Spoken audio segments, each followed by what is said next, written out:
She was 7 months pregnant when she discovered her husband's affair. Most women would scream. Most women would cry. Most women would beg him to stay. Charlotte Cole did none of that. Instead, she quietly placed her diamond earrings on the coffee table, wrote a single letter, and vanished into the night without a word. Her billionaire husband came home at 4 in the morning, still smelling of another woman's perfume. He found an empty penthouse and a goodbye letter that would haunt him for years. But here is what Nathan Cole did not understand. His pregnant wife was not running away. She was preparing for war, and by the time she was finished, he would lose everything. His $200 million company, his reputation, his freedom, even his sanity. This is not a story about a woman who gave up. This is a story about a woman who watched, who waited, and who won. Stay with me until the end, because the twist that comes at the 70-minute mark, you will never see it coming. Value statement, but more than just entertainment, this story carries a powerful lesson. It is proof that silence is not weakness, that patience is not surrender, and that the woman who documents everything, plans everything, and refuses to react emotionally is the woman who wins everything. If you have ever felt trapped, powerless, or invisible in your own life, this story is for you. Nathan Cole never imagined that silence could be so deafening. The elevator doors slid open to the 42nd floor of his Park Avenue penthouse at 4:47 a.m. Through the massive windows, Manhattan sparkled, vibrant and unceasing, but Nathan was oblivious. His tie was undone, hanging loosely from his collar. His jacket still held the warmth of someone else's body. From a different room, a part of himself he liked to pretend only came out after the sun went down. He walked inside and stopped dead in his tracks. The apartment was completely dark, not just dim, but pitch black. Charlotte always made sure to leave a lamp on for him when he was out late. Always. It was her silent way of showing she wasn't worried, a small, loving gesture he had ceased to notice months ago. But tonight, there was nothing. Only the soft glow from the city lights seeping through the glass. Nathan hit the light switch. The living room instantly appeared, looking perfect and untouched, like an ad for a luxury property. The usual throw blanket was missing from the leather couch. Her pregnancy book was not sitting open on the marble coffee table. The half-full glass of water she always kept by the window, where she loved to watch the city come to life, was gone. Even the atmosphere felt strange, hollow, stripped of the lavender fragrance she always wore. That is when he noticed it. A tiny velvet box, set with precision right in the middle of the coffee table. Nathan felt his breath catch. He recognized that box. He had purchased it 7 years prior on an impulsive afternoon, back when he thought love could be measured by material things, back when he still felt the need to prove himself at all.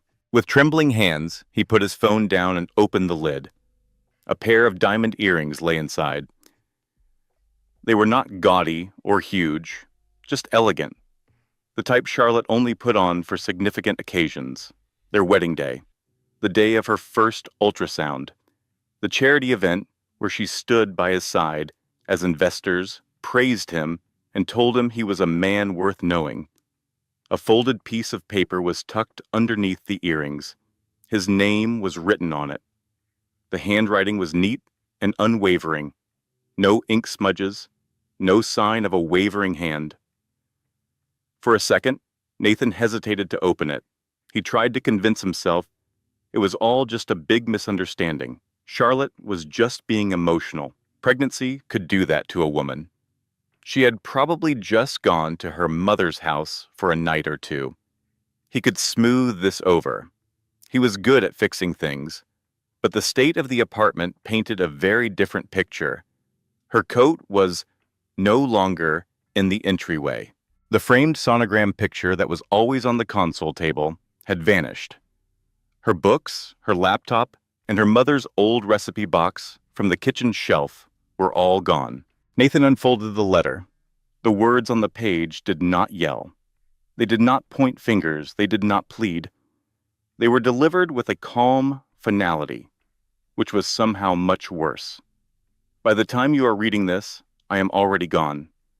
It is not because I was too weak to stay, and it is not because I gave up trying. It is because I finally accepted the truth that you have been showing me for months. Nathan's eyes began to dart across the page, desperately looking for an excuse or a flaw in her logic. I once thought love was about being patient. I believed that if I just waited quietly, supported you endlessly, and made myself smaller, you would finally start to see me again.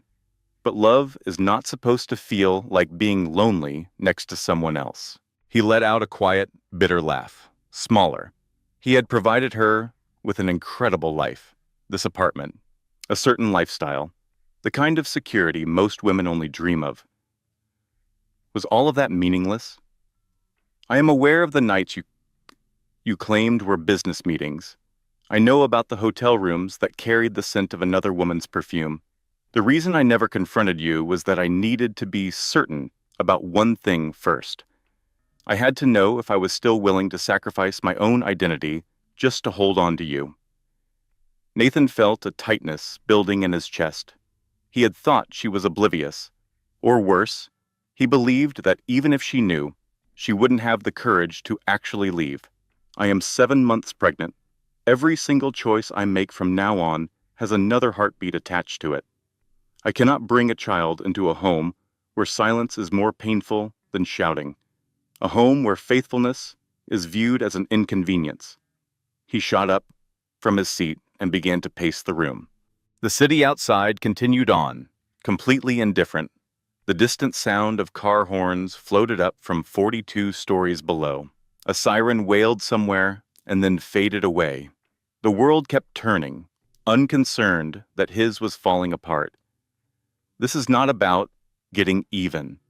I am not leaving to make you suffer. I am leaving because if I stayed, I would be teaching our child the wrong kind of lesson. That love demands humiliation. That being committed means enduring without any self-respect. Nathan's mouth went completely dry. The letter was not filled with drama. That was the issue. It left him with nothing to argue against. There was no emotional outburst to write off.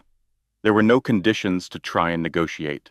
You will likely convince yourself that I have overreacted, that my pregnancy has made me irrational, that I will be back as soon as I have had time to cool off. But I will not be back. His phone vibrated on the table. It was a text from Vivian, cheerful and thoughtless, checking if he had gotten home okay. It was followed by a picture, 2 champagne glasses, silk bedsheets. Her smile was cropped in a way that felt private. Nathan looked from the screen back to the words in his hand.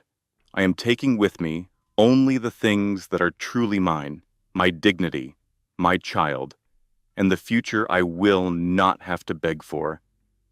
Please do not try to find me. If you ever felt any love for me at all, let this be your final gift to me. The letter was signed simply, Charlotte. There were no hearts, no final plea, no offer to talk things over. Nathan sank onto the couch, feeling the cold leather against his skin. For the very first time that evening, a strange sensation crept over him. It was fear. Because in that flawless, silent penthouse, Nathan Cole finally understood the reality he had been avoiding for months. This was not a bluff. This was not some kind of test. His pregnant wife had not walked out to hurt him. She had walked out because she had nothing left to give. And buried deep beneath his layers of ego and denial, an even more disturbing thought began to form. It was a thought he could not get rid of, no matter how he tried. What if she had known this was coming long before he did? What if her departure was not a spur-of-the-moment decision?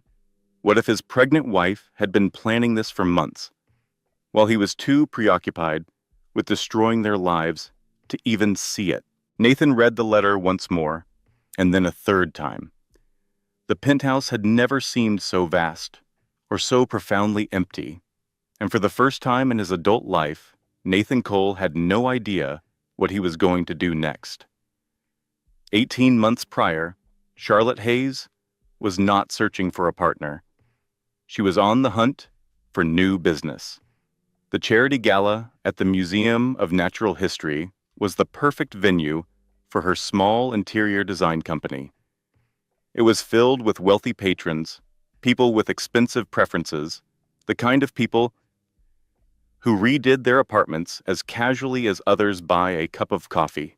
That morning, Charlotte had rehearsed her sales pitch in the mirror, fiddled with her discounted Nordstrom dress multiple times, and made a vow to herself to give out at least 15 business cards by the end of the night. She ended up handing out only 2, and both of them went to the same man, Nathan Cole.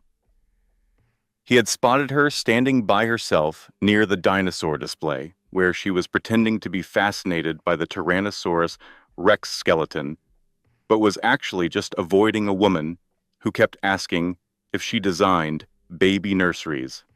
"I cannot stand these events," he said, suddenly appearing next to her, holding 2 glasses of champagne. "Everyone acts like they care about these causes, but they will have forgotten all about them by Monday." Charlotte took the glass he offered automatically. "So, why did you come?" she asked. He gave her a smile. "Because my financial advisor tells me that charitable giving is great for my tax returns." A laugh escaped her before she could contain it. "That is refreshingly honest. I believe honesty is a time saver." He held out his hand. "My name is Nathan Cole." She recognized the name instantly. Almost everyone in New York City knew that name. Cole Technologies had been featured on the cover of Forbes magazine twice in that year alone.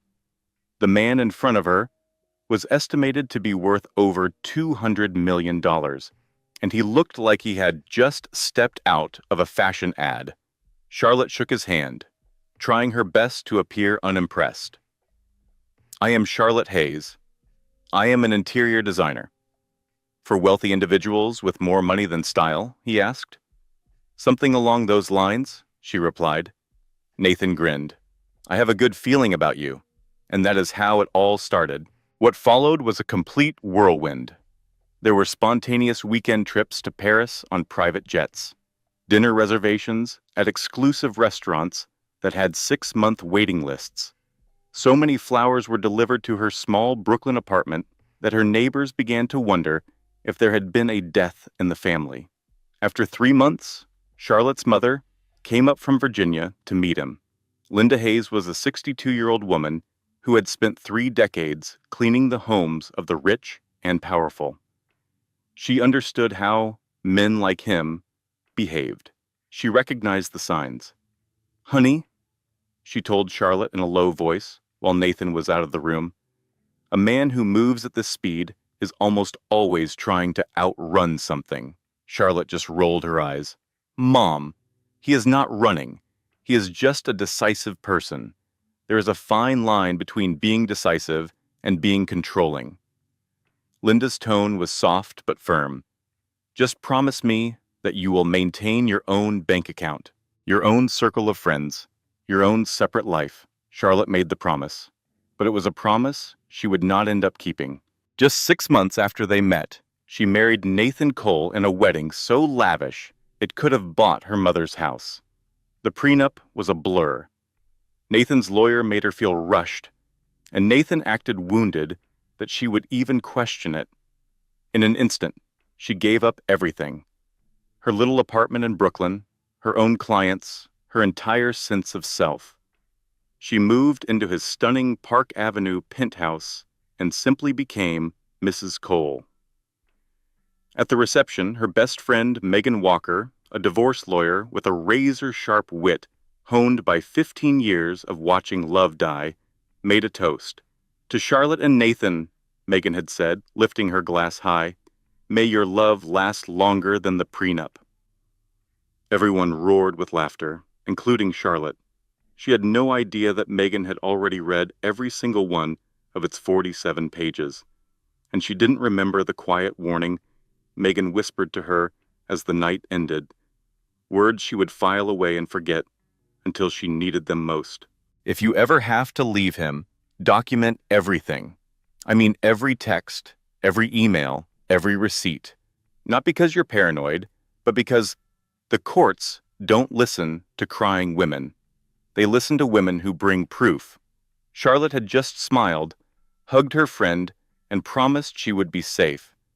Then she stepped into her new life, and piece by piece started to vanish. The positive pregnancy test appeared on a Tuesday morning in March. For 20 minutes, Charlotte just sat on the cold bathroom floor, staring at the two pink lines, unable to tell if she felt joy or pure terror. It was a tangled mix of both, but she decided it was mostly joy. She'd been married for a year, and while things weren't perfect, they were okay.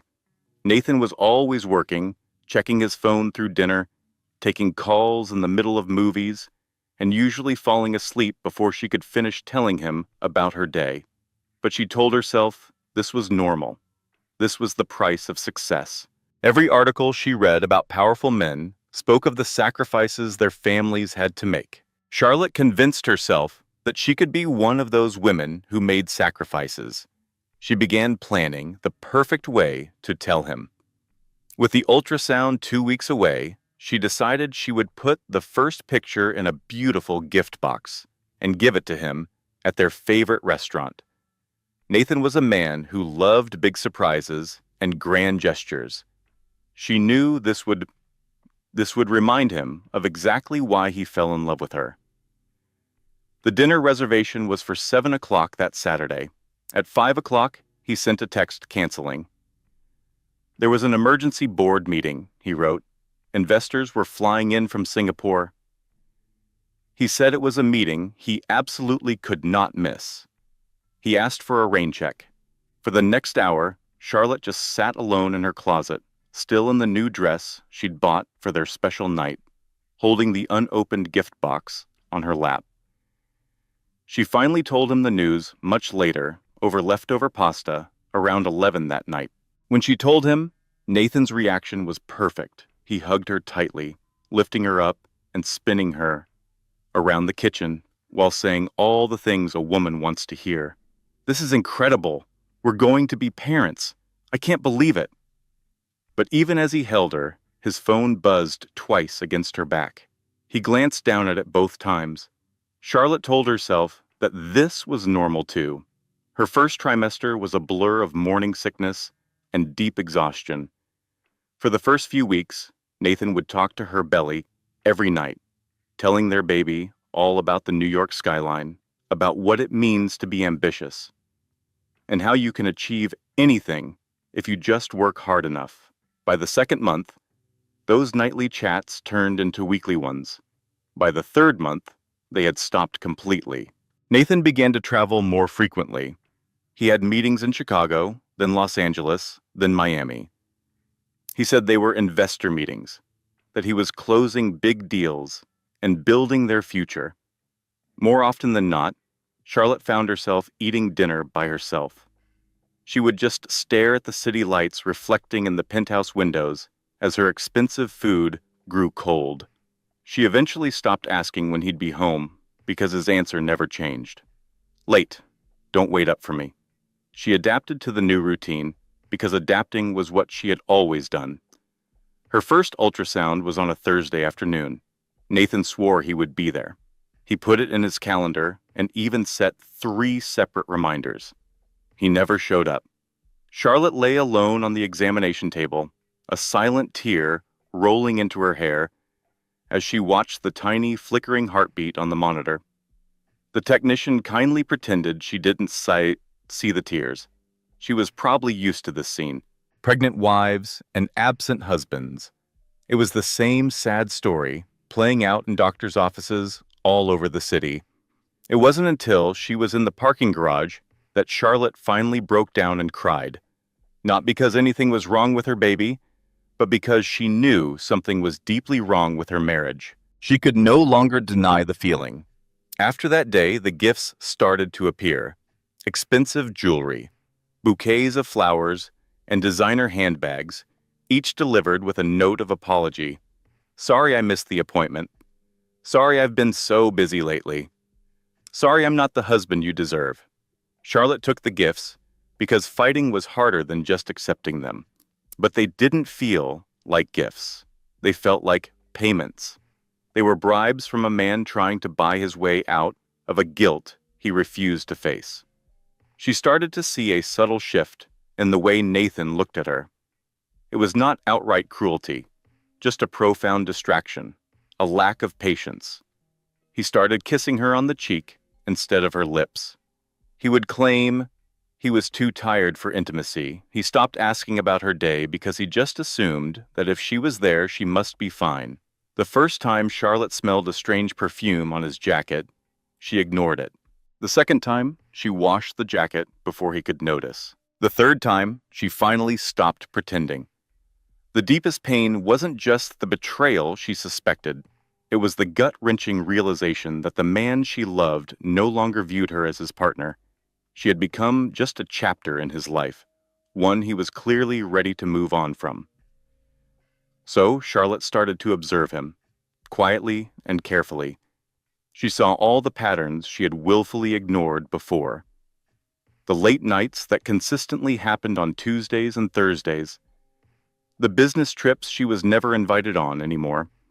The way his phone was always kept face down on the table, always locked, and always just beyond her reach.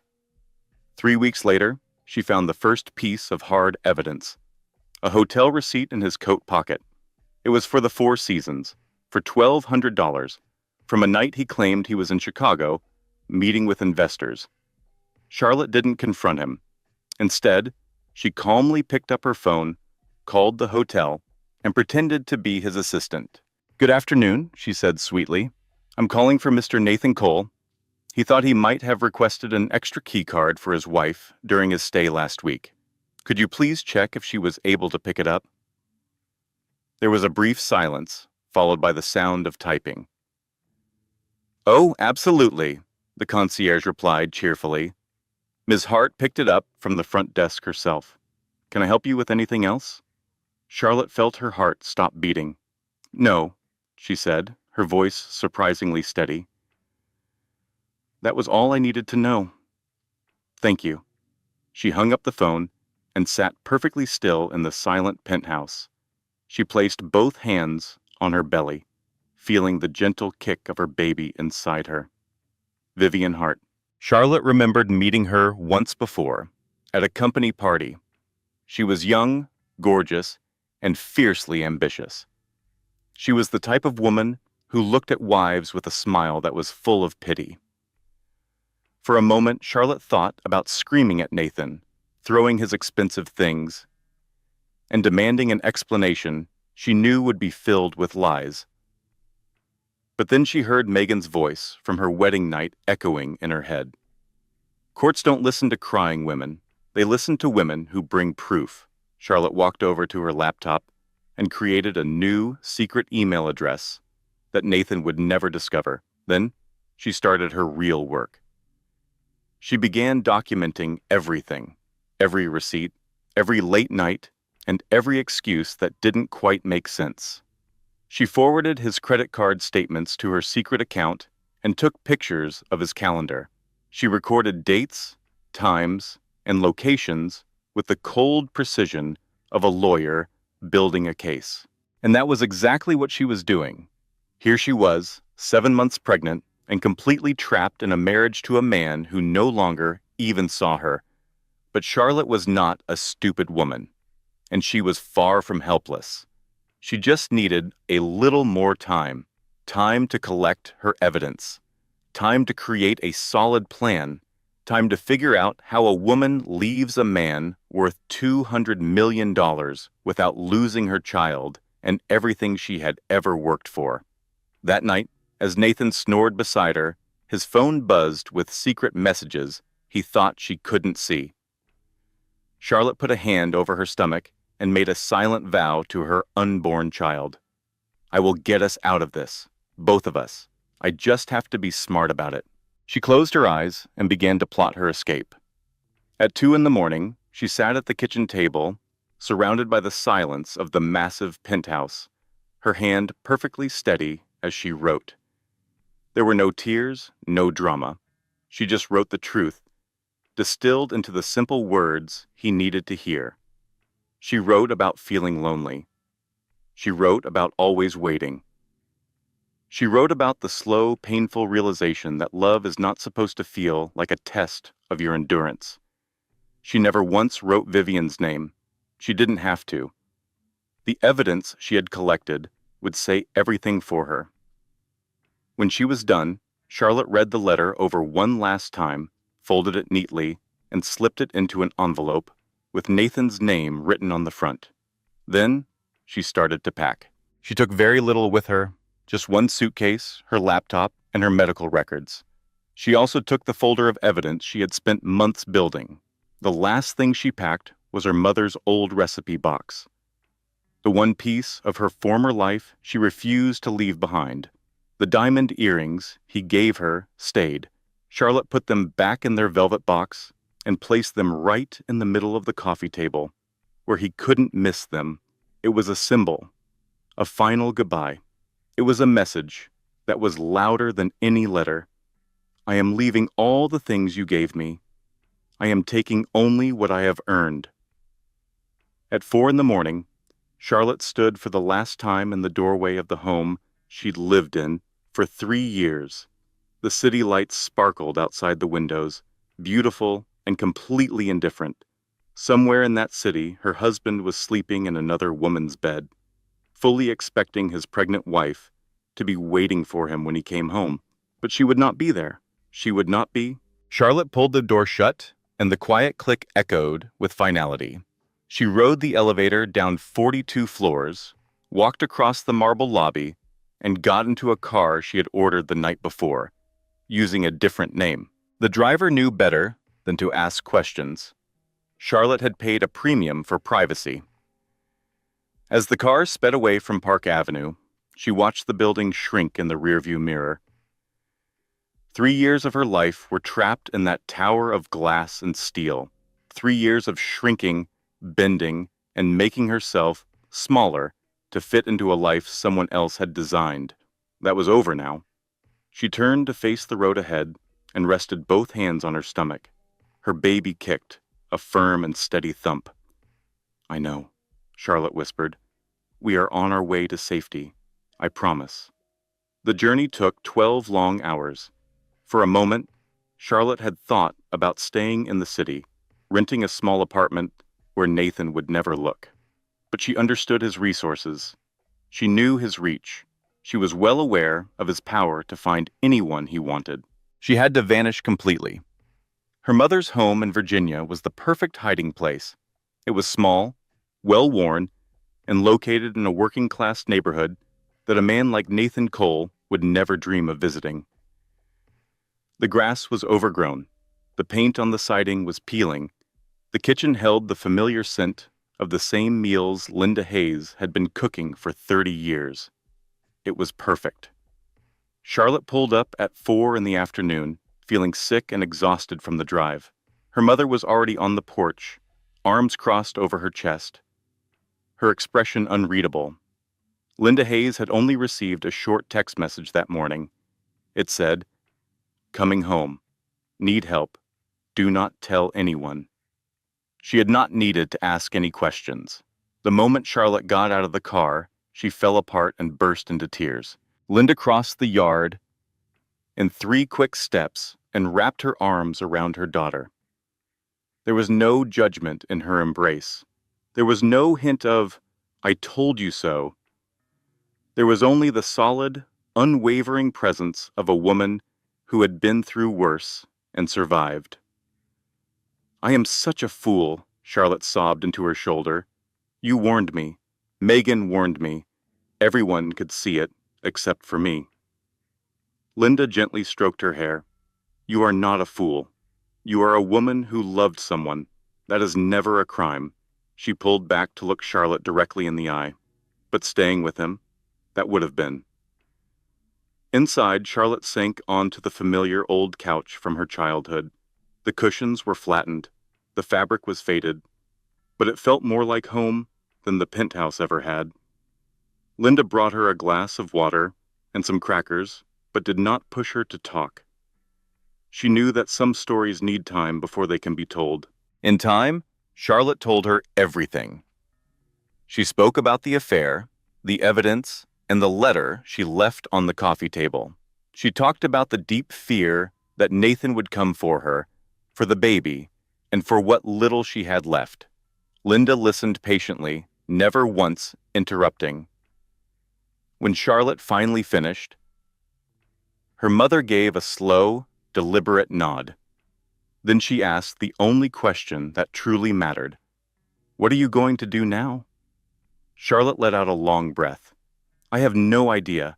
I have $3,000. I do not have a job. I have no health insurance. I am 7 months pregnant, and I am completely on my own." Linda shook her head. "You are not on your own. You have me. And the first thing we will do tomorrow is get you on Medicaid. Then we will find you a free legal clinic." She leaned closer, her voice turning hard as stone.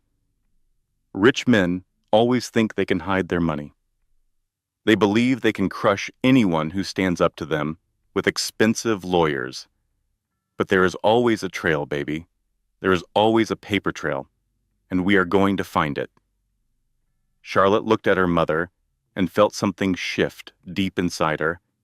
It was not exactly hope, not quite yet, but it was something very close. It was the beginning of a plan.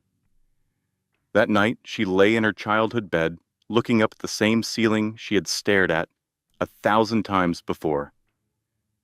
The room felt small. The mattress was lumpy. Through the thin walls, she could hear the television playing in the living room, where her mother sat. Charlotte put a hand on her belly and felt her daughter stir. "We are going to be all right," she whispered. "I do not know how yet, but we are going to be all right." She finally closed her eyes, and for the first time in many months, she slept soundly, without dreaming of Nathan Cole. Back in Manhattan, Nathan woke up to a silent penthouse and a letter that was about to turn his world upside down. His immediate reaction was pure anger. How could she do this? After everything I gave her? He called Charlotte 47 times. There was no answer. Every single call went directly to voicemail, where her cheerful recorded voice felt like a mockery of the chaos erupting inside him. He called his lawyer at 6 in the morning. "Find her," Nathan ordered, his voice strained with fury, "and find out what she managed to take with her." The lawyer assured him he would start looking right away. Nathan hung up the phone and began to pace the apartment like a tiger in a cage, unable to be still, unable to think straight. At noon, Vivian arrived. She used the key Nathan had given her months earlier, her face a perfect mask of concern. Nathan was too distracted to notice the cold calculation behind her sympathetic eyes. "I heard what happened," Vivian said in a soft voice, making herself comfortable on the couch as if she owned the place. "Are you okay?" "She just left," Nathan said, his voice flat. "She disappeared in the middle of the night like a coward." Vivian nodded with fake sympathy. She was always so unstable. "Pregnancy hormones can make women do crazy things. Honestly, Nathan, you dodged a bullet." Nathan desperately wanted to believe her. He wanted to believe that Charlotte was the problem. He needed her leaving to be a sign of her weakness, not his own failure. "Focus on the company," Vivian went on, placing a hand lightly on his arm. "I will help you get through this." Nathan looked at her and felt a small wave of gratitude. At least somebody understood him. He did not see the tiny, triumphant smile that flickered at the corners of Vivian's mouth. He had no idea that his pregnant wife's sudden departure was the exact opportunity she had been waiting for. Later that afternoon, Nathan's housekeeper, Rosa, arrived for her scheduled cleaning.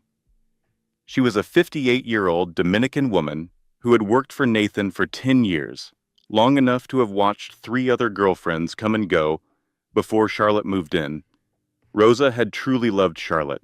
"Mr. Cole," Rosa said, carefully, as she set down her cleaning caddy, Is Mrs. Charlotte coming back home? Nathan's jaw clenched. That is none of your business. Rosa simply nodded, keeping her expression neutral. She did not take anything. You know, I checked. All of her jewelry is still in the safe. The designer purses are all in the closet. The paintings you bought for her are still on the wall. She left every single thing. Nathan just stared at her. So? So, Rosa said, her voice even and steady, a woman who takes nothing is not leaving because she wants your money. She is leaving because she wants something you can never buy. Nathan opened his mouth to argue, but Rosa had already turned her back, pulling out the vacuum cleaner with the quiet confidence of someone who had said exactly what needed to be said. Nathan stood all alone in his empty penthouse, the letter still sitting on the table and the diamond earrings glittering in the afternoon sun. For the first time since Charlotte had gone, a seed of doubt began to sprout in his mind. What if Rosa was right? What if his pregnant wife had not left because she was weak? What if she had left because she was far stronger than he had ever imagined? 2 weeks after Charlotte ran away, the papers were delivered. She was sitting at her mother's kitchen table with her laptop open, researching Medicaid requirements. When the doorbell rang, Linda went to the door and came back with an envelope so thick it looked like a small book. You have been served, Linda said in a quiet voice, placing the documents on the table in front of her daughter. Charlotte's hands were shaking as she tore open the envelope. A flood of legal documents spilled onto the table, full of dense legal terms and accusations and demands that made her stomach clench. Nathan was claiming that she had abandoned their marriage. He was freezing all of their joint bank accounts. He was demanding she return all marital property, which included the diamond earrings she had purposefully left behind. And then came the most vicious blow of all. He was accusing her of parental alienation for leaving while she was pregnant. Charlotte had to read the final paragraph 3 times as her vision started to blur. The petitioner seeks emergency custody of the unborn child and requests the court to mandate the respondent undergo a psychiatric evaluation to determine fitness for parental responsibility. He is trying to take my baby, Charlotte whispered in horror. Linda sat down next to her, her face grim. He is trying to scare you into going back to him. There is a difference. But at that moment, Charlotte could not see the difference. All she could see was the massive pile of legal papers, the army of expensive lawyers Nathan could afford, and the terrifying thought that she had made a horrible mistake by leaving him. With trembling fingers, she picked up her phone and called the only person she knew she could trust. Megan answered after 2 rings. In one frantic, breathless rush, Charlotte told her everything. The papers, the accusations, the threat of losing custody, the psychiatric evaluation. Megan listened to the entire story without saying a word. When Charlotte finally finished, her friend's voice was calm and strong. This is a tactic, not to checkmate, Megan said. He is throwing every accusation at you, hoping one of them will stick. Rich men do this constantly. They want to make you feel panicked. They want you to be desperate. They want you to come crawling back so they can control you again. Charlotte wiped the tears from her eyes. What should I do? Nothing right now, Megan instructed. Do not answer his calls. Do not call him. Do not post a single thing on social media. I am flying out there this weekend. We are going to fight him. She paused for a moment, and when she spoke again, her voice was much softer. Charlotte, there is something else you need to know. I did not say anything before because I could not prove it, but I have represented 3 other women who were in a relationship with Nathan Cole. Charlotte's heart felt like it stopped beating. What? Before you? Megan continued carefully. There were 3 others. They were girlfriends, not wives. He got them pregnant, then he paid them off. He made them sign non-disclosure agreements. You are not his first victim, Charlotte. You are just the first one he married. The entire kitchen felt like it was spinning around Charlotte. Her hands clamped down on the edge of the table as she tried to brace herself against this new reality. Megan said he has a predictable way of doing things, and those habits can be brought into the light.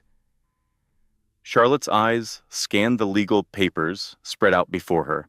She saw the false claims, the veiled threats, and the calculated effort to make her look mentally unstable.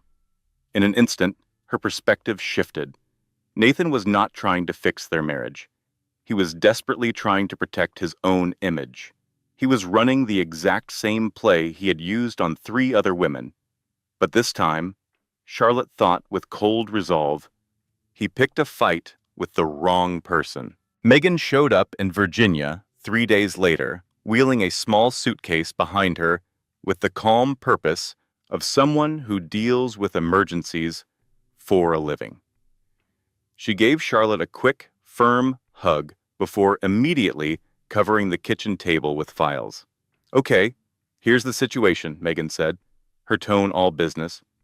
"Nathan's claims are meant to scare you, not to actually hold up in court. To prove parental alienation, he needs to show you interfered with his relationship with the baby. You can't interfere with a relationship that hasn't even started yet." She pointed to another paper. "This request for a psychiatric evaluation is just a bullying tactic. Any good judge will see right through it. And the freeze on your assets? That's exactly why we have the proof you collected." Charlotte nodded, feeling more grounded than she had in days. Megan's certainty was like a shield. "But there's more," Megan added. "Something we can really use." She took out another folder, opening it to show a collection of printed emails, photos, and bank statements. "Nathan has been stashing money away for years," Megan laid out. "We're talking shell companies, offshore bank accounts, and properties registered under other people's names.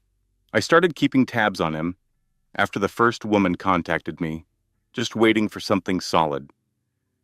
Megan looked directly at Charlotte. "You gave me something solid. The proof you collected shows he was using company money to pay for personal things, like hotel rooms with Vivian Hart. That is not just immoral, it is fraud, and fraud changes the whole game." Charlotte stared at the pile of evidence. "How on earth did you get all of this?" A small, grim smile touched Megan's lips. "Wealthy men always think they are the smartest people in the room. They believe that because they have expensive lawyers, they are untouchable. But they forget that lawyers network with each other. And some of us have been waiting a very long time for someone with the courage to finally push back." She reached out and gave Charlotte's hand a reassuring squeeze. "You are that person," Megan said firmly, "and we are absolutely going to win." For the first time since those legal documents had arrived, Charlotte felt a flicker of hope. That feeling did not last. 3 days later, Charlotte was jolted awake at 2 a.m. by a searing pain that ripped across her stomach. She lay perfectly still in the dark, hoping it would fade, telling herself it was nothing important. It had to be the stress, the anxiety, or just the usual aches of pregnancy made worse by everything else. But then the pain came back, sharper and more intense. It was the kind of pain that you simply could not ignore. Charlotte forced herself to sit up, breathless, and blindly reached for the lamp. As light filled the bedroom, she saw that her hands were trembling. "Mama," she called out, her voice shaky and thin. "Mama, something is wrong." Linda was in the doorway in a heartbeat. She took one look at her daughter's pale face and immediately reached for her phone. The hospital was only a 20-minute drive away, but it felt like it took 20 hours. Charlotte was curled up in the back seat of her mom's car, pressing her hands against her belly, while tears streamed down her cheeks. Every single bump in the road created a new surge of agony through her body. Each passing minute felt like it stretched on forever. "Please," she whispered over and over. "Please, please." She did not know if she was praying, begging, or just trying to hold on. Inside the emergency room, her world became a dizzying blur of harsh lights and hurried voices. Machines beeped all around her. Someone was pressing on her stomach. People were asking her questions she could hardly process, let alone answer. "Your blood pressure is alarmingly high," a doctor explained, his face etched with concern. "We need to get you stabilized right now. If we cannot bring this down, we may have to deliver the baby early." "Early?" Charlotte's voice fractured. "But I am only 32 weeks along." The doctor's expression softened just a little. "We are going to try everything we possibly can, but I really need you to remain calm. Any more stress is just going to make this situation worse. Calm." He wanted her to be calm while her life was shattering into a million pieces. Her baby's survival was hanging by a thread. Her husband was trying to legally steal her child. And now her own body was trying to take the baby from her. Charlotte shut her eyes and put all her focus on her breathing. Inhale, and then exhale. The hours crawled by. Test results started coming in. Medication dripped steadily from an IV into her arm. At last, as the sky outside the window began to lighten with the coming dawn, the doctor returned. "The baby is doing okay," he said, "and your blood pressure is starting to drop. But you must get some rest. I mean real rest. No stress, no legal fights, no arguments. Your body simply cannot take it right now." Charlotte gave a weak nod, feeling an overwhelming sense of relief flood through her. She had come so close to the edge, so terrifyingly close. When she was finally by herself, with only the quiet hum of the monitors for company, Charlotte laid both hands on her stomach and felt her daughter kick. "I am sorry," she whispered. "I am so, so sorry. I promise I will do better by you. I promise I will keep you safe." Her daughter kicked again, almost as if she was responding. Lying in that sterile hospital bed, Charlotte stared at the ceiling and understood something with a terrible new clarity. She had been fighting the war on Nathan's terms. She was just reacting to his attacks, letting his legal team dictate the pace and the rules of engagement. That had to stop. From this moment forward, she was going to fight her own battle, on her own terms, and she was going to win it. Charlotte was released from the hospital 3 days later with a long list of strict orders and a bag full of prescriptions. Her mother drove her home with painstaking slowness, carefully avoiding every pothole and speed bump as if the car itself were fragile. For an entire week, Charlotte did practically nothing. She slept for long hours. She ate whenever Linda reminded her to. She would sit on the porch in the late afternoon glow and just watch the birds in the overgrown yard. She did not open her email. She did not look at any legal papers. She did her best not to think about Nathan Cole, except for those fleeting moments right before she fell asleep, when his face would appear in her mind and she would force it away. Her body started to recover. Her mind began to heal, though much more slowly. And when she finally gathered enough strength to open her laptop, she saw a message from Megan that would change the direction of everything. "I found someone who can help us," Megan had written. Her name is Helen Russo. She's a retired family court judge. She spent 28 years on the bench. Now she offers tertiary services for free to women in your exact position. She wants to meet with you. Charlotte gazed at the words on the screen for a long time. Then she typed back a simple response. "Set it up." Helen Russo was 68 years old, with a full head of silver hair and an aura that was both impressive and scary. She pulled up to Linda's house in a practical sedan, wearing a blazer that clearly cost more than all the furniture in the room. Her handshake was solid. Her sharp eyes seemed to notice every little detail. "Charlotte Hayes," Helen said, taking a seat at the kitchen table like she owned the place. "I have reviewed your case file. The amount of documentation you have is remarkable. Most women do not begin to gather proof until it is far too late." "Megan told me to do it," Charlotte admitted, "before I had any idea that I would ever need it." Helen nodded with clear approval.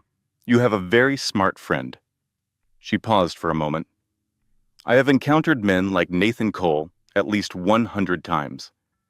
They believe their money makes them invincible.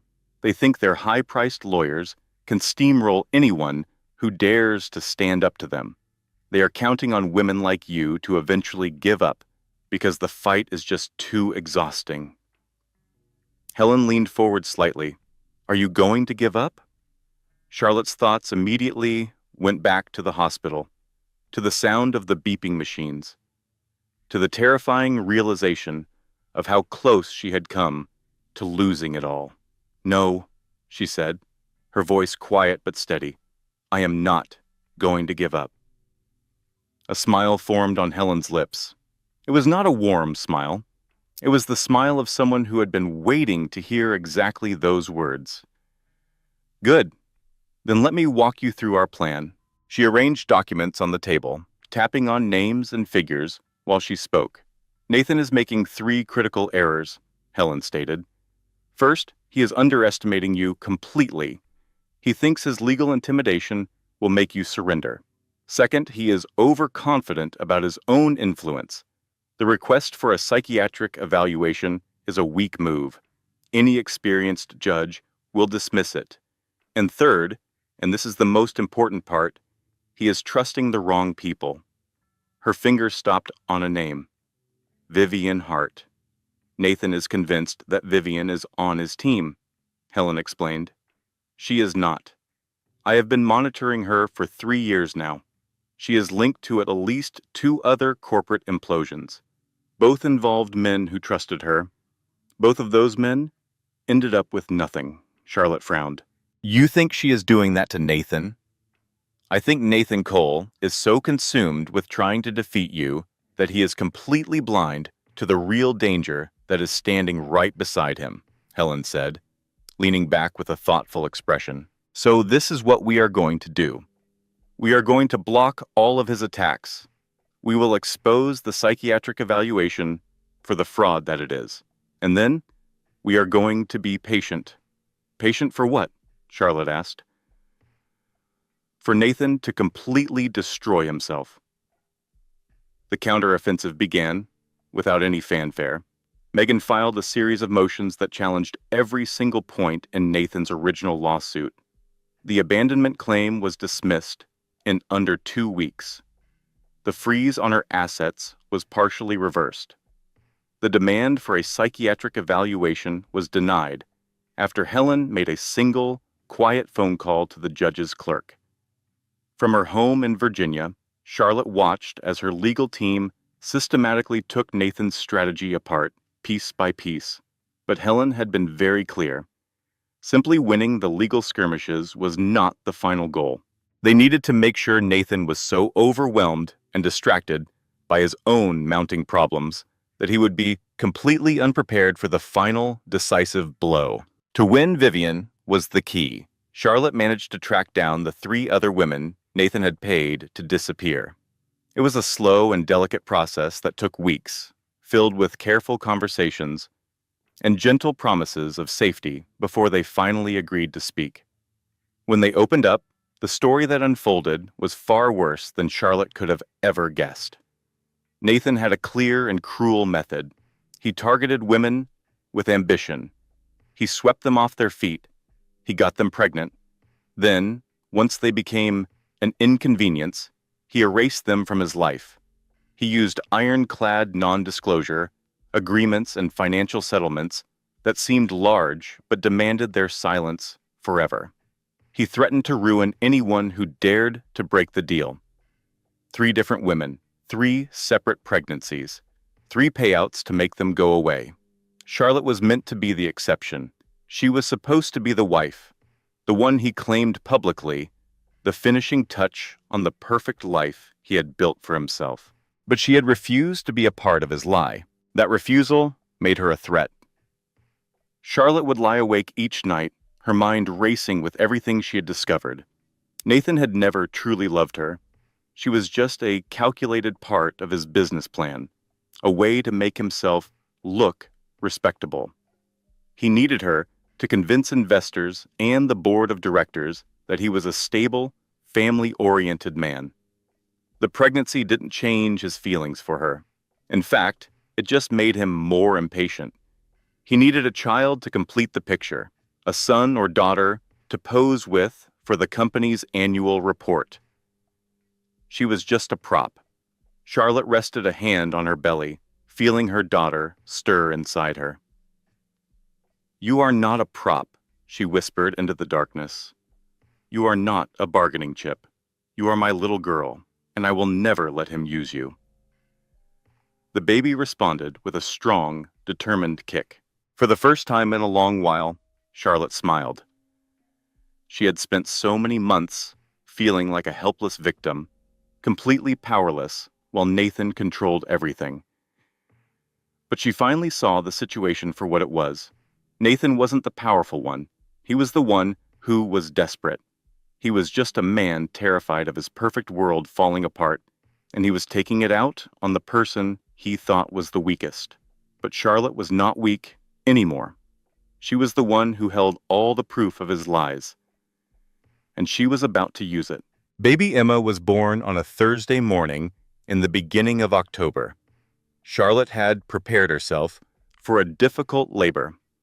After all the stress her body had endured, from the hospital scare to the constant fear, she expected there to be problems. But Emma arrived quickly and safely. She weighed 7 pounds and 4 ounces, had healthy lungs and perfect little fingers. Her first cry echoed through the delivery room, and it brought tears of pure, overwhelming joy to Charlotte's eyes. A nurse gently laid the baby on Charlotte's chest, a warm, solid, and incredibly small miracle. "Hi," Charlotte whispered, her voice trembling. "I have waited for so long to finally meet you." Emma blinked up at her with blurry newborn eyes, and Charlotte felt a wall around her heart finally crumble. It was a feeling she had locked away for months, maybe even for years. This was all that mattered. Not Nathan, not the legal battles, not the money or the fancy apartment, or any of the other things she once thought were important. Only this tiny, perfect human, this new life that she had protected through so much betrayal, fear, and doubt. This was her entire world. Linda showed up an hour later, carrying a stuffed elephant and crying almost as hard as Charlotte had. "She is perfect," Linda said, her fingers trembling as she stroked Emma's soft cheek. "Absolutely perfect." Charlotte just nodded, too overwhelmed with emotion to speak. Later that evening, after the room had quieted down and Emma was sleeping soundly in the hospital bassinet, Charlotte finally looked at her phone.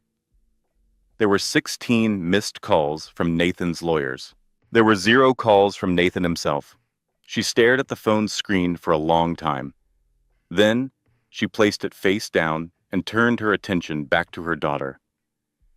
"You deserve so much better than him," Charlotte said softly, "and I promise I will make sure you get it." The custody hearing was set for 3 weeks after Emma's birth. Charlotte walked into the courthouse with her lawyer, Helen Russo, on one side and her friend Megan on the other. Emma was safe at home with Linda.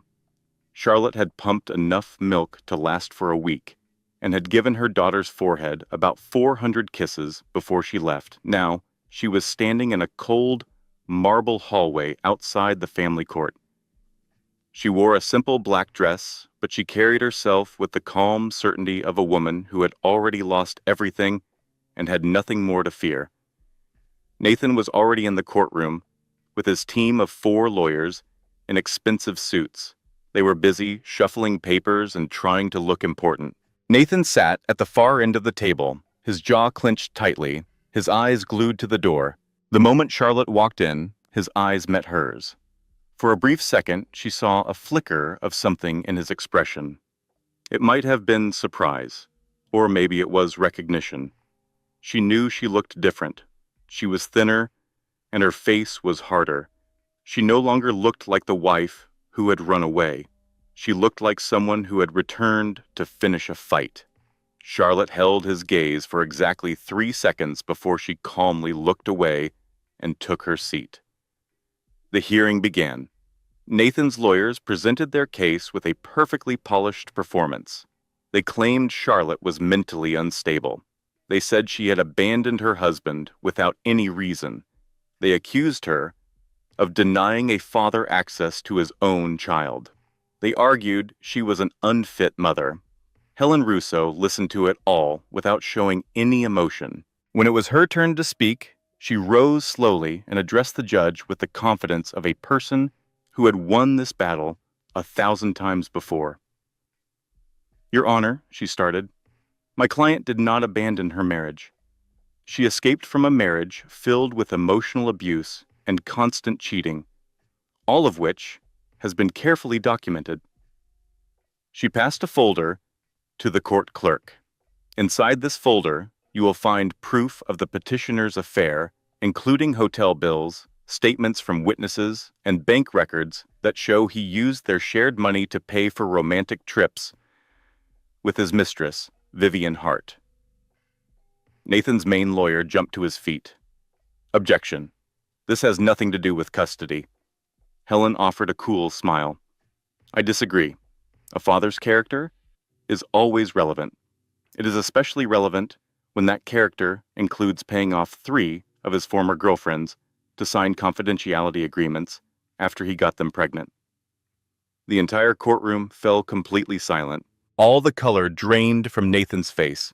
Helen pressed on, her voice remaining calm as she delivered the devastating blow. "The petitioner has a clear history of getting women pregnant and then using his money to buy their silence. My client is simply the first woman with the courage to turn down his money and stand up to him. She did not abandon her child. She protected her child from a father whose only real interest in custody is to control his public image." She then turned to face the judge. "The psychiatric evaluation that the petitioner ordered was never actually performed by a licensed professional. We have proof that the report given to this court was written by a Dr. Marcus Bell, who is the brother of Vivian Hart. He was paid $50,000 to create a false document without ever meeting my client." Nathan's lawyer was on his feet again. "Your Honor, these are baseless and serious accusations." Helen reached into her folder and pulled out a printed bank statement. "This is the wire transfer from Vivian Hart to Dr. Marcus Bell. It is dated 1 week before the so-called evaluation was submitted. I believe that provides a very solid foundation." The judge examined the document for a very long time. Then she looked directly at Nathan. "Mr. Cole, is there anything you would like to say?" Nathan opened his mouth to speak, but no words came out. He closed it, then opened it again. For the first time in his entire life, he was completely speechless. The judge's decision was announced 2 hours later. Charlotte was given full legal and physical custody of Emma.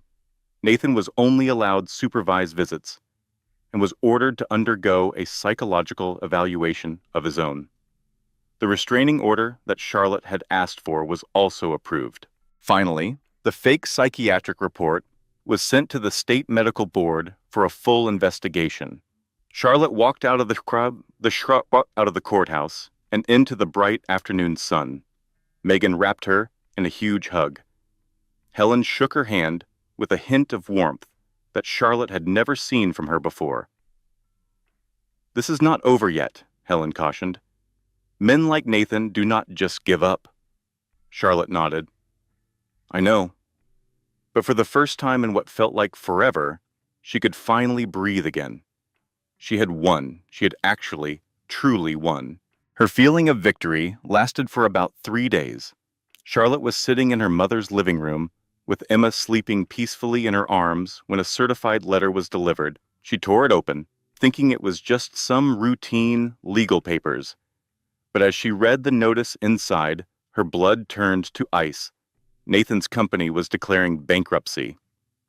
The 50% of their shared assets that she had been awarded in the divorce settlement, the $12 million that was supposed to give her and Emma a secure future, it was all gone. According to the documents, Nathan Cole was now officially worth negative $3 million.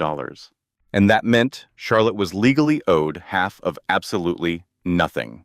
She read the letter a second time, and then a third, hoping the words would somehow change and make sense. But they never did. Nathan hadn't just lost his company. He had planned this entire thing. He must have known the bankruptcy was coming. He probably started planning it the very day she filed for divorce. And she had walked straight into his trap. Charlotte just stared at the pile of papers on her mother's coffee table. All the evidence she had worked so hard to find. All the witnesses she had convinced to speak. All the legal battles she had just won. In the end, none of it mattered. Nathan had still found a way to defeat her. And he did it without having to set foot in a courtroom again. Charlotte didn't get any sleep that night. She sat at her mother's kitchen table with all the legal papers spread out in front of her. Her mind raced with possibilities, none of them good. The bankruptcy filing was 47 pages of confusing financial terms, but its message was brutally simple. Nathan Cole had hidden his money. He had moved his assets around, created fake companies, and shifted his wealth to places where the court would never be able to touch it. The bankruptcy wasn't real. It was a performance. It was a show designed to make him appear broke, while he kept his millions hidden away. And Charlotte was the one left with nothing. She was left with nothing. No money for herself, no support for their child, no hope for the future. At 3 o'clock in the morning, she finally called Megan. "I know this is late," Charlotte began, before Megan could even say hello. "I just need you to tell me that I am not losing my mind." "You are not losing your mind," Megan answered, her voice heavy with sleep. "Tell me what happened." So Charlotte told her everything. The bankruptcy filing, the mysteriously vanished assets, the awful realization that Nathan had been planning this for a long, long time. Megan was silent for what felt like an eternity. "He is clever," Megan said at last. "Much more clever than I ever gave him credit for." "And that is supposed to make me feel better?" "No, it is supposed to make you furious." Charlotte squeezed her eyes shut. "I am already furious." "Good. Because fury is what gets things done. Now listen to me, Charlotte. Rich men like him never truly go broke. They simply move their money where people cannot see it. We are talking offshore bank accounts, cryptocurrency, property purchased under other people's names. The money is absolutely still there. All we have to do is find it. But how? We are going to start with Vivian. The search began and continued for weeks. Charlotte's first call was to Rosa, the woman who had been Nathan's housekeeper for 10 years. Rosa saw everything and heard everything. And most importantly, she remembered it all.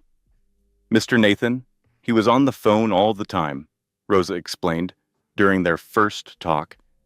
"He did not think I could understand him because my English is not perfect, but I understand more than enough. I heard him on the phone with Miss Vivian talking about new houses, talking about islands, and talking about putting his things in her name." Charlotte leaned in closer. "What kind of things?" Rosa just shrugged. "Everything. His bank accounts, his properties. He said it was for protection. He told her nobody can take away what they cannot find." Charlotte felt her heart begin to race. "Do you recall any specific names or places?" Rosa paused to think. "The Bahamas. He mentioned the Bahamas very often, and he talked about a company. It had the word blue in its name. Blue water. Or maybe blue horizon. Something like that. It was the clue they needed. Megan followed that lead through a maze of corporate records, financial databases, and shady connections that operate just beneath the surface of the legitimate business world. What she discovered was far worse than Charlotte could have ever prepared for. Nathan had done more than just hide his assets. He had wired $8 million to a shell corporation named Blue Harbor Holdings, which was registered in the Bahamas, only 2 weeks before he filed for bankruptcy.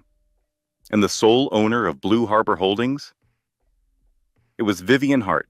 Standing in her mother's kitchen, Charlotte stared at the undeniable proof scattered on the table and felt a cold, hard certainty settle deep inside her. Nathan had not only been unfaithful to her, he had not only tried to take their daughter from her, he had carefully planned a massive financial crime intended to leave her destitute, while he enjoyed a life of luxury with the very woman who helped him ruin their marriage. They must have been in on this together, perhaps from the very beginning. Charlotte picked up her phone and dialed a number she never thought she would have to call. Vivian picked up after the third ring. "Charlotte?" Vivian sounded guarded, shocked. "How in the world did you get this number?" "That is not important," Charlotte said calmly. "What is important is what I am about to tell you right now." She could hear Vivian moving around, likely making sure Nathan was not close enough to overhear. "I know all about Blue Harbor Holdings," Charlotte said plainly. "I know about the $8 million Nathan wired to you just 2 weeks before he declared bankruptcy. I know this makes you an accomplice to federal fraud. And I also know that federal fraud can land you in prison for up to 10 years. There was complete silence on the other end of the phone. "You have 2 choices," Charlotte explained, her voice perfectly calm. "You can either testify against Nathan in exchange for full immunity, or you can take the fall right alongside him. The decision is yours." When Vivian finally spoke, her voice was strained. "You are bluffing." "Am I?" Charlotte glanced at the evidence displayed on her laptop screen. "I am currently looking at the official wire transfer record. I am looking at the corporate registration papers with your name all over them. And I am looking at statements from 3 other women who are ready to testify about Nathan's long history of this behavior. So, what part of this do you think is a bluff?" The line went quiet again. "He promised me I was different," Vivian said at last. Her voice was suddenly smaller, stripped of its earlier confidence. "He told me the exact same thing," Charlotte replied. "The only difference between us is that I eventually stopped believing his lies." She let that thought sink in. "There is one more thing you ought to know," Charlotte added. "I have his emails that prove Nathan was planning to cut you out of the deal as soon as the bankruptcy was complete. He was getting ready to move to the Bahamas with someone new. Another woman. A fresh start. One that did not include you." "That cannot be true," Vivian said, a little too quickly. "Why don't you ask him yourself?" Charlotte proposed.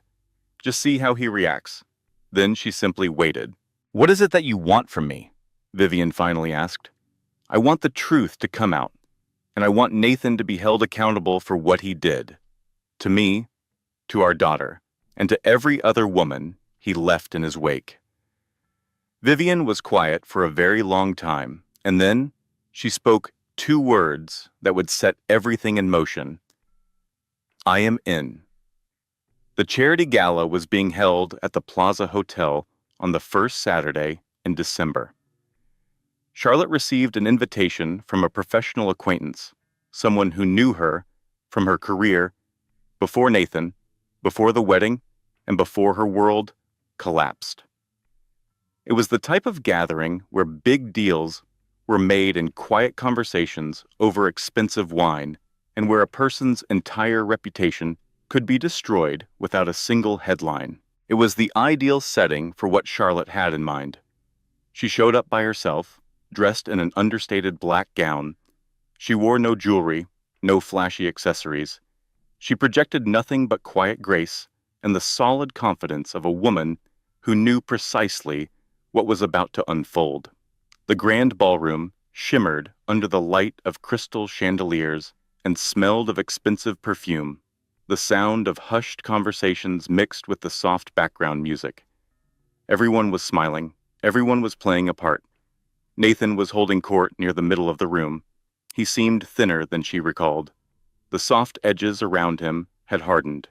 His suit was still perfectly tailored, and he stood with the same arrogant posture, but she could see a hint of tension just beneath the surface. A trace of desperation. Charlotte made her way through the crowd, nodding at people she barely knew. Her gaze remained locked on Nathan, watching him charm the room, watching him act as if everything was perfectly fine. At last, she walked toward him. Nathan watched her approach. A series of emotions flashed across his face, one after another. First surprise, then confusion, then a deep sense of caution. "Charlotte," he said, choosing his words carefully, "I was not expecting to see you here tonight." She stopped about 3 feet away from him, close enough to talk, but with enough space for others to see them. "Hello, Nathan." His eyes looked her up and down, taking in all the ways she had changed. "You look different. I feel different." He tried to smile, but the expression did not quite reach his eyes. "How is the baby?" "Her name is Emma," Charlotte said, her tone perfectly level, "and she is doing wonderfully. Thank you so much for asking." The sarcasm in her voice was delicate, but impossible to miss. Nathan's jaw clenched. "What exactly are you doing here?" Charlotte tilted her head just slightly. "I wanted to see you. One last time." "Before what?" "Before your entire world changes." She reached into her small purse and pulled out a thin manila folder. Nathan's gaze immediately fell to it, and a new look crossed his face. It was fear. He recognized it. He knew what she was holding. "This folder goes to the Federal Bureau of Investigation on Monday morning," Charlotte informed him, her voice low but unwavering. "The fraudulent bankruptcy claim, the hidden offshore assets, the illegal wire transfers to Blue Harbor Holdings, every last bit of it. All the color drained from Nathan's face. You cannot possibly prove any of that." "As a matter of fact, I can." Charlotte opened the folder just enough to show him the top page. It was a copy of a wire transfer record. It had his signature. It had Vivian's name. It showed the exact amount. $8 million. Nathan. Right there in black and white. Nathan's carefully constructed composure finally shattered. "That is illegal. You obtained that information illegally." "I obtained it directly from your mistress," Charlotte corrected him, "who, by the way, is fully cooperating with investigators in exchange for immunity. She told them everything, Nathan." Nathan just stared at her. For the first time ever, he was completely speechless. Charlotte closed the folder and placed it back in her purse. "You spent our whole marriage trying to make me feel small," she said. "Like I was invisible. Like I was worthless. You truly believed that if you kept me silent for long enough, I would eventually just fade away. But here's the thing you never managed to understand, Nathan. I was not staying quiet because I was weak. I was staying quiet because I was watching." She took one step closer, lowering her voice so that only he could hear her. "You told me once that everything you did was for our future. Well, this is your future." With that, she turned and started to walk away. From behind her, she could hear Nathan's voice, now filled with panic. "Charlotte, wait a minute. We can talk this over. We can work something out." She did not slow her pace. She never once looked back. The consequences began to unfold over the next few months. The Federal Bureau of Investigation arrested Nathan on 14 separate counts of fraud. Vivian testified against him, giving a detailed account of years of his financial schemes and hidden accounts. The fake psychiatric evaluation was brought to light, and Dr. Marcus Bell had his medical license permanently revoked. The hospital administrator who sold Charlotte's private medical records was sent to prison. Nathan's trial went on for 3 weeks. The evidence against him was simply overwhelming. There were bank statements, there was witness testimony, there were paper trails that stretched from Park Avenue all the way to the Bahamas and back. Nathan's high-priced lawyers tried every trick in the book, but the truth was too obvious to be hidden. The jury only needed 4 hours to reach a verdict. Guilty on all counts. Nathan Cole was given a sentence of 12 years in a federal prison. At the sentencing, Charlotte was given the opportunity to make a victim impact statement. She stood at the podium and looked directly at the man she had once promised to love, the man who had tried to utterly destroy her, and she felt an emotion she had not expected. She felt peace. "You asked me one time why I left you without putting up a fight," she said, her voice echoing clearly across the silent courtroom. "The truth is, I did not leave without a fight. I left so I could prepare for one, and now that fight is over." Charlotte took a steadying breath. "You are going to prison," she said, her voice clear. "I am going home to our daughter." She let that hang in the air. The little girl you have never once asked about. Not in 2 whole years. Not when I gave birth to her. Not when she started walking. Never. Across the room, Nathan was a statue at the defense table. His expression unreadable. "You believed your money gave you power," Charlotte went on. "But fortunes disappear, reputations crumble. The only real thing you ever had was my loyalty, and you tossed it aside." She locked eyes with him. "That was the biggest mistake you ever made." Then, Charlotte turned her back on him and walked out of the courtroom, never once glancing behind her. As the courtroom doors shut, a chapter of her life closed for good. 2 years flew by. In Virginia, Charlotte carefully constructed a new world for herself, a lifetime away from the glitzy skyscrapers and lavish penthouses she used to know. Her interior design business blossomed at a comfortable pace, not a frantic one. She was selective with her work, taking on clients who understood professional limits and choosing jobs that let her be there for Emma. And Emma was growing up in a flash. There were first steps, then first words. Her first day of preschool required so many pictures that Charlotte's phone completely ran out of space.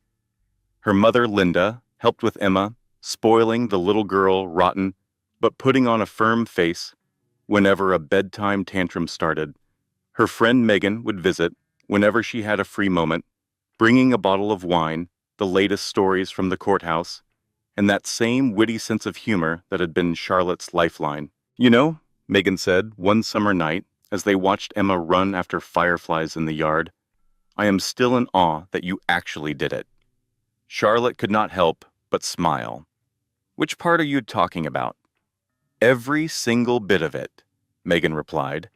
"Finding all that evidence, the secret investigation, getting Vivian to flip and testify against him. You brought down a man who was worth hundreds of millions of dollars." "I did not do it by myself," Charlotte reminded her. "No," Megan conceded, "but you were the engine behind it all. You just would not give up. Anyone else would have grabbed the first settlement check he offered and disappeared." Charlotte's gaze was fixed on her daughter, who was squealing with joy as a firefly lit up right by her little hand. "If I had walked away, it would have been the same as letting him win," Charlotte said softly. "And my daughter deserved a mother who was not a quitter." Megan lifted her wine glass. "Here's to not quitting." Charlotte tapped her glass against Megan's. "To not quitting." Finding love again was a gradual process. His name was David Mitchell, and he remembered Charlotte from high school, long before Nathan, the move to New York, and all the chaos. He taught history at the town's middle school. He was a kind and patient man who could not care less about money or social standing. Of all the places to run into each other, it happened at the supermarket. Charlotte was fighting with a shopping cart that had a mind of its own, while Emma was trying to scale a mountain of cereal boxes. "Looks like you could use a hand," a smiling David said, as he appeared at her side. Charlotte glanced up, a spark of recognition in her eyes, and she started to laugh. "Well, that depends," she said. "Are you skilled in both shopping cart repair and toddler wrangling at the same time?" It turned out he was no good with broken carts, but he was amazing at making Emma laugh until she completely forgot her mission to conquer the cereal aisle. Their relationship started with a simple coffee date. That led to dinner. Soon, they were spending weekends together at the local park, making sandcastles and feeding the ducks. David never brought up Nathan, except for one time. "Do you ever want to talk about him?" he asked her one night, long after Emma was tucked in bed. Charlotte thought about it for a moment. "There is not a lot to say. I was married to a man who never truly saw me, so I left him, and I made a better life for myself." David just nodded. "That is all I need to know." And that really was enough. Their wedding was an intimate affair with just 30 guests. They held the ceremony in their own backyard, decorated with flowers they bought from the farmer's market. Charlotte found a beautiful dress right off the rack, saving herself from trying on 400 different options. Emma served as the flower girl and treated the job with extreme seriousness, dropping petals with the intense focus of a surgeon. Charlotte's mom wept through the whole thing, blotting her eyes and claiming it was just her allergies acting up. Megan's toast got a huge laugh from everyone. To Charlotte and David, she announced, lifting her glass, "May this marriage last a whole lot longer than her first one," which, let us be honest, is not setting the bar very high. But still, congratulations. Charlotte's laughter was so hearty she almost spilled her champagne. The party went on until the clock struck midnight. Emma eventually drifted off to sleep, curled up in her grandmother's lap. Under a canopy of twinkling lights, David held Charlotte close as they danced, whispering softly to her. "I love you," he told her. "I love you too," she replied. And for the first time in what felt like a lifetime, she said those words with her whole heart. Life moved forward. Emma started kindergarten. Charlotte's design business began taking clients in nearby states. David led the middle school debate team all the way to their first ever regional title. They purchased a home with a huge backyard, which they quickly filled with the happy chaos of family life. Thoughts of Nathan faded with time, becoming like the memory of a terrible storm, frightening while it raged. But now, just a distant event. Occasionally, she wondered if he ever thought of her or Emma, or the life he so carelessly discarded. She figured he probably did not. A man like Nathan would never reflect on his losses. He would simply rewrite the past to make himself the one who was wronged. But Charlotte truly did not care. Her life was full. Then, 5 years after the verdict, a letter showed up. It came on a spring Tuesday morning, tucked between a stack of bills, some junk mail, and a colorful drawing from Emma. Charlotte nearly overlooked it, but then she saw the return address, a federal prison in Pennsylvania. She just stood there, at her kitchen counter, for what felt like an eternity, her eyes fixed on the envelope. This was something she had never anticipated, something she was not ready for. At last, she tore it open. Inside were 2 handwritten pages. The script was Nathan's. She would recognize it anywhere. It began, "Charlotte, I have had nothing but time to think in here. 5 years is an eternity when all you have are your own thoughts. I am sure you will not even read this letter, and I know I do not have any right to a reply. But I have to say this. I am sorry, and not just because I was caught. For the first 2 years, I convinced myself that was my also only mistake, being sloppy and trusting the wrong people. But that was a lie. My real mistake was losing you and losing any opportunity to be a father to Emma. I lost the man I used to be when you still saw good in me. I saw pictures from her 5th birthday party. Your mom still sends me a Christmas card every year, even though I have never sent one back. Emma has the same smile as you. She seems so happy, so cherished. I know I have no right to see her life, but I am grateful that I did.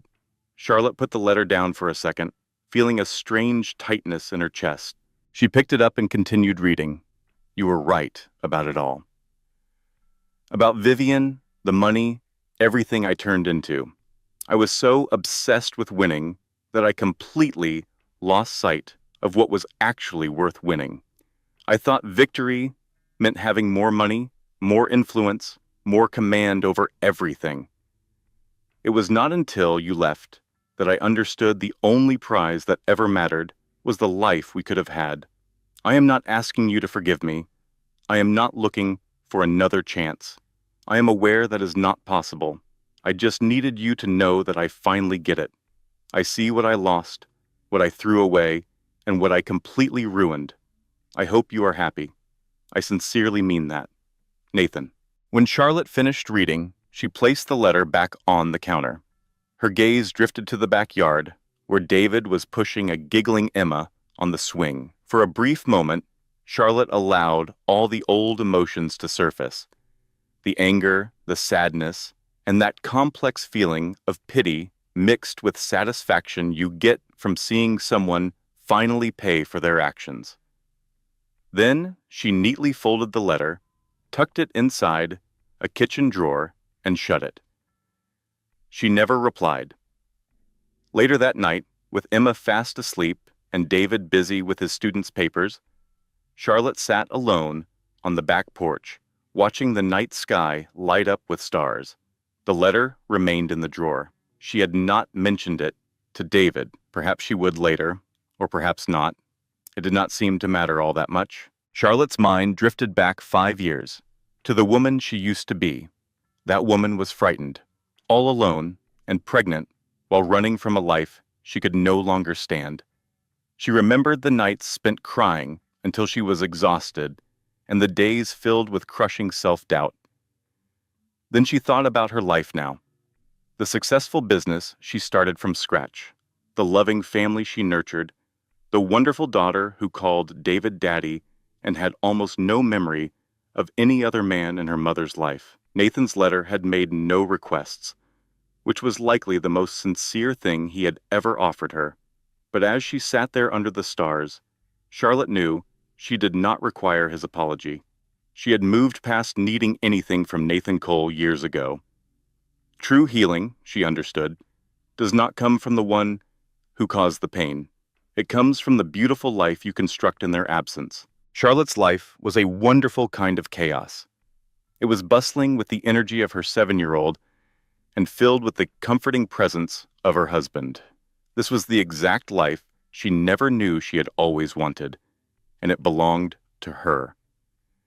The next day, Emma was looking for her crayons when she found the drawer slightly open. "Mommy, what is this?" she asked, holding up the envelope with curious eyes. Charlotte took it from her gently. "It is just an old letter, honey. Who is it from?"